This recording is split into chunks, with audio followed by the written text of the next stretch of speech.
On today's show, I'm breaking down Glenn Otto and Dane Dunning's seasons. How well did they do in their first full, extended, unencumbered season as starters, and should either or both of them be starting pitchers in the Rangers rotation next year? All that and more on this episode of Locked On Rangers. Let's get into it. You are Locked On Rangers, your daily Texas Rangers podcast. Part of the Locked On Podcast Network, your team every day.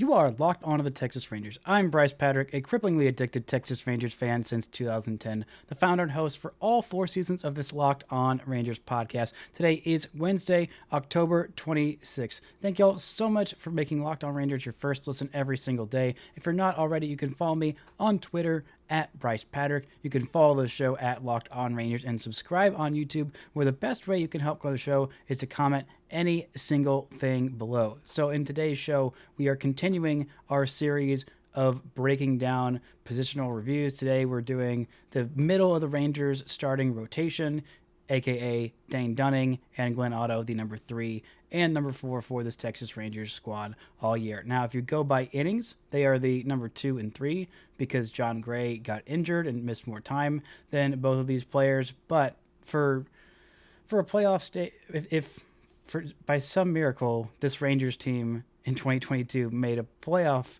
spot, the rotation would most definitely be Martin Perez, Jon Gray, and then Dane Dunning and Glenn Otto in that order, I'm guessing. But both had, honestly, fairly solid seasons for what the expectations were. Dane Dunning finished with a 4.46 ERA in 29 starts, a 153 innings, which was a career high at the major league level, had 62 walks, 20 home runs allowed, and 137 strikeouts.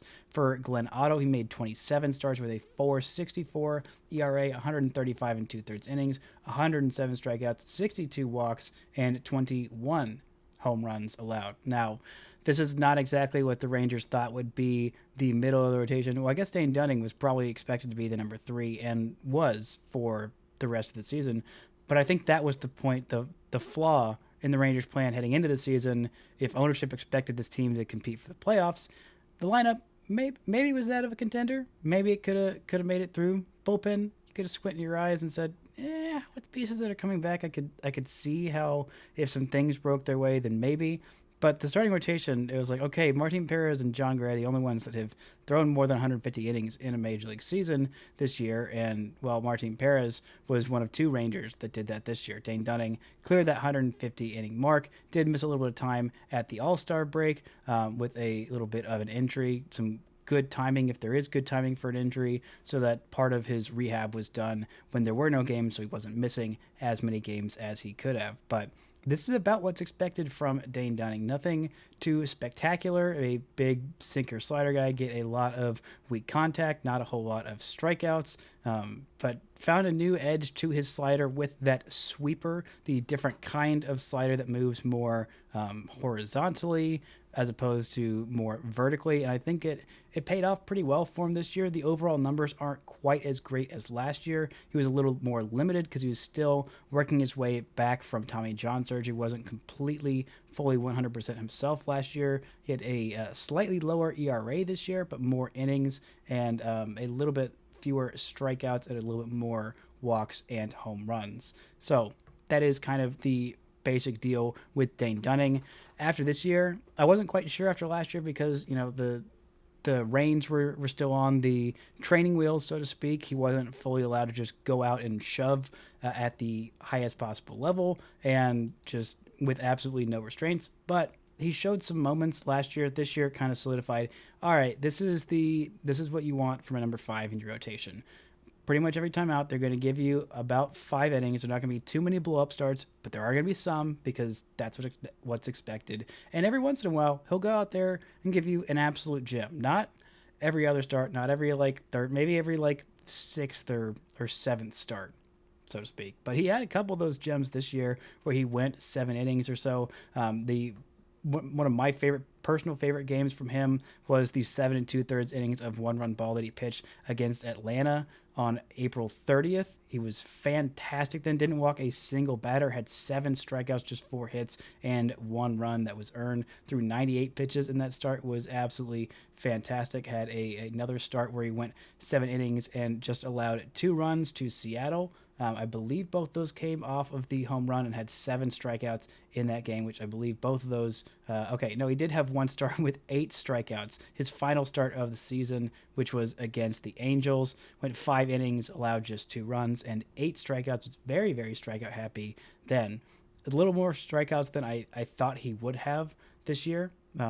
Again, he's not a big strikeout guy, but last year he had 8.7 strikeouts per 9. This year he had 8. Still a little bit more, and I think he might have been trying to do that a little bit too much. But at times the command deserted him, and that got me a little bit frustrated and a little bit worried about his ability to stay as a starter long term, because his raw stuff is not anything that's overpowering. It's like, all right, well, if this guy can't stick as a starter, he's not hitting his spots as much. That's not a big leaguer. That's a little bit worrisome. Glenn Otto is a guy who I think his stuff will tick up quite a bit if you put him in the pen, which it might end up being where I land, depending on how well I sell myself, even during this own episode about Glenn Otto. But Otto was not expected to be in the rotation this year. He was probably the Rangers' 6th, maybe 7th choice as a starter going into the year. I'd probably say 6. So they had Taylor Hearn, who did not work out.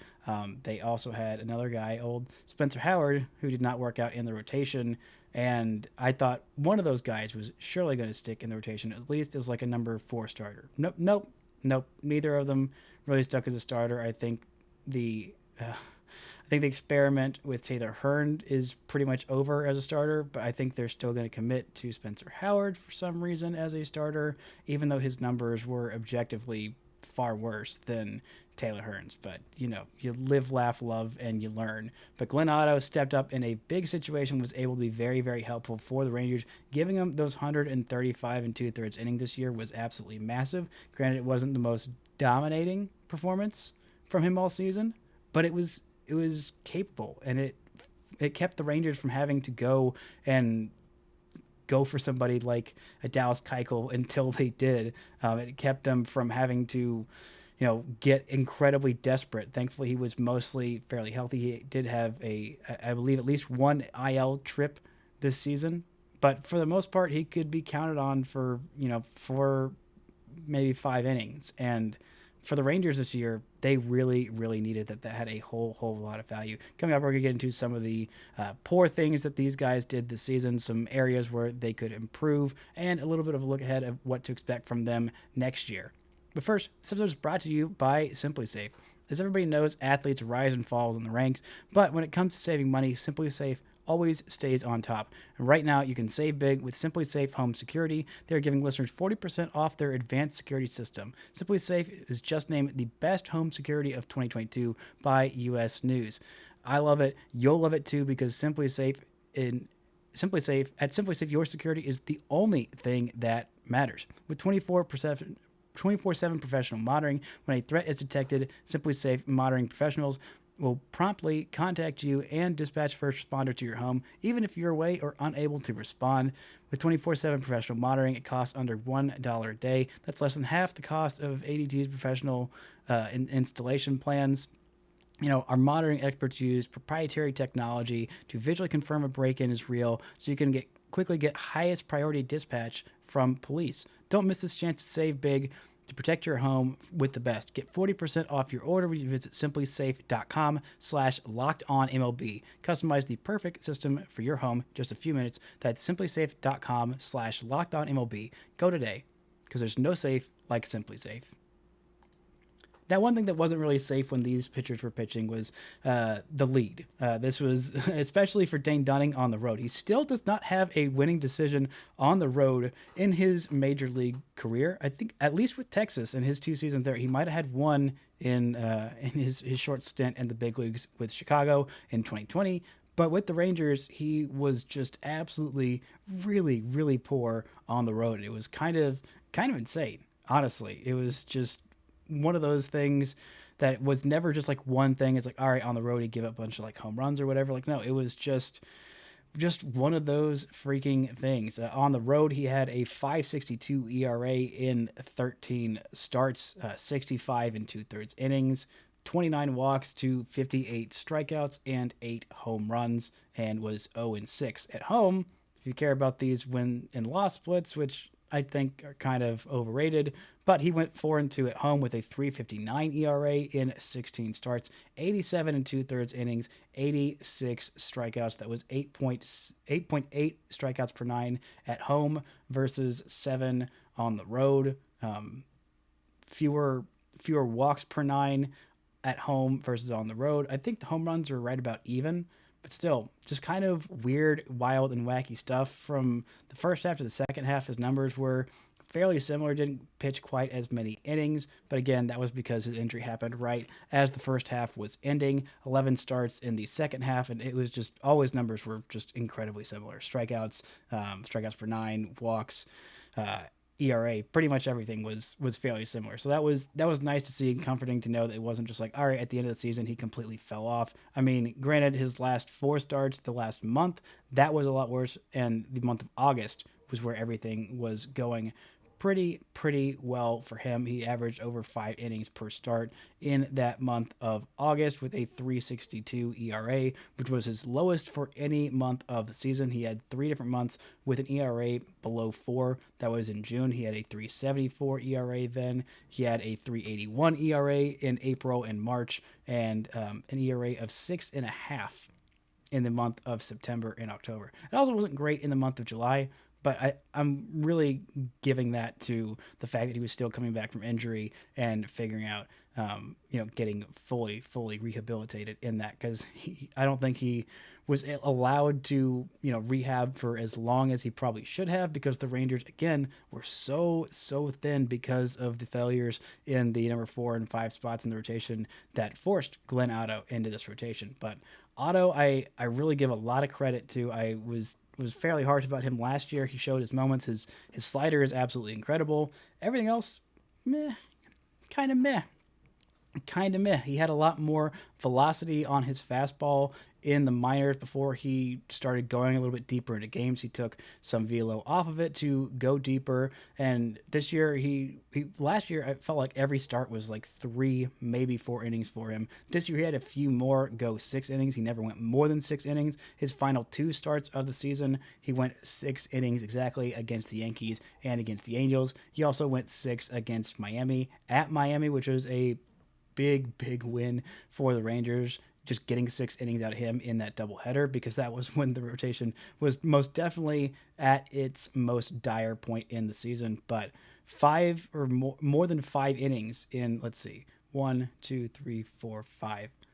4 of his last 5 starts. He did go 3 1/3 in a pretty rough outing and loss to the Tampa Bay Rays on September 18th. But for the most part, in that back half, things got a lot better, and he went fairly deep into those games, and I think that blow-up start really kind of soiled the better ERA that he had at that point. But I think maybe he can be a capable number 5, but the Rangers kind of already have one that's more durable, that I think can be depended on a little bit more, has a little bit bigger of a repertoire. But if Dane Dunning's walk problems continue, for a guy who is all about command control, throw exactly where you mean to, because his fastball velocity is, in the bottom 6 percentile of all of baseball. The spin rate, being really low as a sinker baller, is very good. It's in the 10th percentile. But some of the only things that he did really well was extension. He'd get really far down the mound. Same with Glenn Otto. But the average exit velocity and the chase rate, those are pretty good. Outside of that, everything else was pretty much in the blue for him on his baseball savant page. So he was getting guys to chase, but that wasn't leading to a high strikeout rate. And he was also walking a whole lot more. So I think he needs to stay more in the zone, get better at throwing quality strikes next year, Dane Dunning, and not focus too much on those strikeouts, because he doesn't have strikeout stuff, and that's okay. The slider was improved this year with getting some more swings and misses, and I like that he added that second version of it. The changeup and cutter are fine. He doesn't really have anything else besides that. Doesn't use a four seamer a whole lot. Like really, really not a lot. Literally 3 pitches this year. That's how little he used his four seamer. But still, I think he needs to get better and focus more on throwing quality strikes as opposed to trying to get hitters to chase out of the zone. Glenn Otto, I think I again want to really applaud him for the work he did this year. But I think him moving to the bullpen as a back end guy, letting that fastball velo eat go back up into the upper 90s and pair that. He's already got some half decent spin rates on his fastball. Like it's fine. It's in around the middle half of Major League Baseball, 52nd percentile. But if he lets that just go on up into the upper 90s, where I think it could be if he was a one inning outing reliever, not a multi inning guy, not a starter, then I think that spin rate is going to go up as well with the velocity and going to make that slider even more devastating. You wouldn't have to worry too much about the curveball or the changeup. You can still throw those every once in a while. It'd be a relief pitcher who has 4 pitches. That's a rare thing and could be very, very effective. But still, I think if you just let that fastball eat in the upper 90s, he could be an incredibly solid reliever. Coming up, we're going to look at what to expect from Dane Dunning next year, what it would take to bring Glenn Otto in the rotation next year, and maybe something else as well. First, let's word from our sponsors. Now, like I said, Dane Dunning has pretty much solidified himself as a number 5 starter on this team. I think if the Rangers don't re-sign Martin Perez, they're going to have to bring in 3 starting pitchers, because as we're looking at this rotation where it stands right at this moment, assuming that Martin Perez is back, it is, like I said, Martin Perez, then John Gray, then Dane Dunning. And as much as I like Dane Dunning, I think he's done a solid job, done the things that the Rangers have asked him to do, stayed mostly fairly healthy, pitched through some things at the end of the season that he had to get surgery and his season ended a little bit more quickly. But still, I got to give him a huge applause, huge effort for effort and pitching through those injuries, because the Rangers just did not have anything else left in the rotation. I mean, we saw the things that they tried to just get this rotation, get this team over the hump and like out of this season, because the back half was just so rough on the starting pitching. I mean, you take him away and we saw the last few trips through the rotation, it was really, really rough. They tried Kohei Arihara, very much didn't work. Dallas Keuchel, very much didn't work. There was not a whole lot else that they could try, and not a whole lot of people in AAA that were really ready to come up. I mean, I really don't know what they would have done if they needed one more start from one other person, because it was just in such a rough place. But I think you got to slot Dane Dunning in as your number 5 starter next year. There's going to be definitely a competition. I think Glenn Otto is going to be given the opportunity to fight for that starting rotation, because their numbers weren't that far off in terms of the results. There's a lot more walks and a lot fewer strikeouts and a few more home runs from Glenn Otto. But I do think that he deserved a shot at a look. I just think eventually the back end of the rotation or back end of the bullpen is going to be where he ends up. And that's not a bad thing, because I think he's going to be absolutely fantastic if the Rangers decide to go do that. And there's going to be some competition from a few guys, like mainly Cole Reagans, I think is the main one that's going to be competing for that 5th slot. Reagans had a fine season, some mixed numbers, some real issues with throwing strikes. It's just, oh my gosh, this rotation and not throwing strikes drove me absolutely up a wall, which is why I appreciated John Gray so much, because he was not a guy who walked a whole lot of hitters.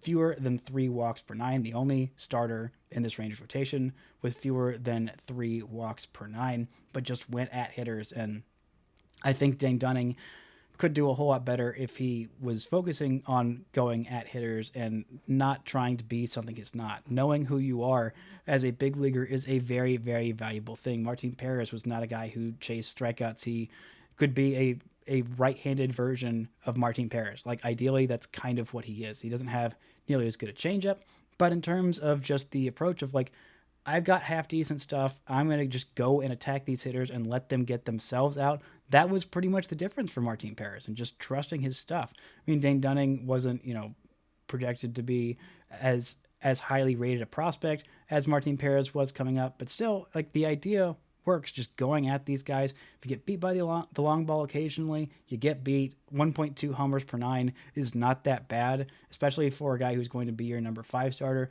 Nobody really allowed the long ball at that like ridiculously high rate. Maybe my perception of what is okay has been warped because the Rangers had 2 starters in Jordan Lyles and Mike Foltynewicz the year in 2021 that just allowed 18 bazillion homers. That kind of warped my perception for what is an okay amount of homers to give up. Because if it's less than them, which are both at around like 2 or 2.4 homers per 9, I'm like, hey, you're doing fine. If it's under 1.5, you're doing fine. And that's what Glenn Otto and Dane Dunning both did. Again, I think both these guys are competing for literally one spot in the rotation that needs some huge upgrades. And just because they didn't live up to being like a traditional number 3 starter, Dane Dunning that is, then it doesn't mean that he's bad. It doesn't mean that he is invaluable and should be absolutely trash, because he did what you expected him to do. This is about what was expected from Dane Dunning. Solid. 150 innings. Great. Would it be nice if he's healthy all season next year and doesn't have a couple of different injuries that land him on the IL and cut his season short? Yeah, that'd be great. But, I mean, when he was healthy, he did his job. He ate some innings and kept the bullpen from having to be insanely overworked as opposed to just mostly overworked, which they were this season. But Glenn Otto, again, stepping up as the 7th probably choice in the Rangers starting rotation and going and eating 135 innings. That has some value, and I really think the Rangers did a great job letting him eat and helping him develop to be, more than serviceable towards the back end of the year. He showed some promise. There have been some starts where he has done fairly well. He hasn't had any of those hugely great games like Dane Dunning has had, like that 7 2/3 innings against Atlanta. But still, he's had his moments where it's like, maybe this guy could work at the back end of a rotation. But you can't have a rotation mostly built out of back end guys. That is not the recipe for successipy, as I call it. And, with Bruce Bochy and the just very clear, we got to make the playoffs in 2023 by ownership, you can't have 2 of these guys in your starting rotation next year. I think Dane Dunning is going to be the one that ends up winning that job. Maybe we get to see a little bit more of the Cole Reagans we have seen in the minors, a guy who is more aggressive and can find the strike zone and not be so timid against hitters, which is something that was a bit of a problem for him. But again, I think out of camp, it is definitely going to be the Dane Dunning show, and having the depth of a Glenn Otto if, God forbid, the Rangers do sign some starting pitcher and that great starting pitcher ends up getting hurt, or somebody else in the rotation ends up getting hurt. Glenn Otto as your 6th or 7th starting pitching option, because you probably need to be at least 6 or 7 deep of like capable guys. That is something that, again, is valuable to have and necessary for a team that is hoping to make the playoffs in 2023. That's going to do it for this edition of Locked On Rangers. Thank y'all so much for listening. On tomorrow's show, I'm going to have a crossover with Ben Kaspick of Locked On Giants, talk about Bruce Bochy, what the Rangers should expect from the future Hall of Famer. And now for your second listen, go check out Locked On Sports Today. From the games that matter with the biggest stories in sports, go beyond the scoreboard and behind the scenes with local experts and insights that only Locked On can provide. Locked On Sports Today, available on this app, YouTube, or wherever you get your podcast. Thank y'all so much for listening and subscribing. And until next time, don't forget to enjoy baseball.